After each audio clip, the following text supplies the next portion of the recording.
What role did fuel reserves play in Amelia Earhart's disappearance? Imagine flying across the vast Pacific Ocean with only a limited amount of fuel, knowing that running out could mean disaster. That's exactly what Amelia Earhart faced during her final flight.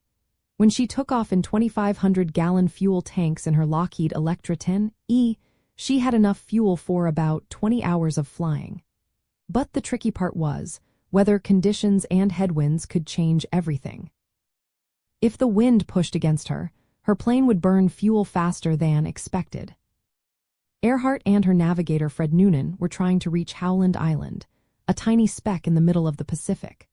They were about 2 hours into their flight when their radio signals started to fade. Based on the last messages, they had been airborne for nearly 20 hours. That's a red flag because their fuel was running dangerously low. If they had miscalculated or faced stronger headwinds than expected, they could have run out of fuel before reaching the island.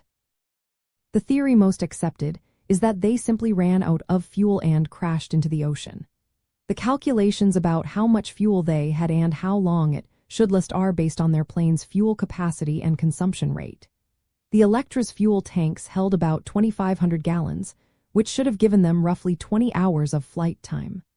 But factors like headwinds at 10 to 15 knots could cut that time down significantly. Despite extensive searches, no wreckage or debris has ever been found. This fuels speculation that they might have landed somewhere else or even survived for a while. But the lack of physical evidence makes it hard to say for sure. The fuel reserves played a crucial role because they were the main reason why Earhart and Noonan couldn't reach their destination. Their fuel was a ticking clock, and once it ran out, their fate was sealed. In many crime stories, fuel or resources often determine the outcome of a mystery. In Earhart's case, it's the same. The limits of her fuel reserves and the weather conditions created a scenario where her disappearance became an unsolvable puzzle. The mystery continues to fascinate because it's a reminder of how small miscalculations can lead to big, unanswered questions.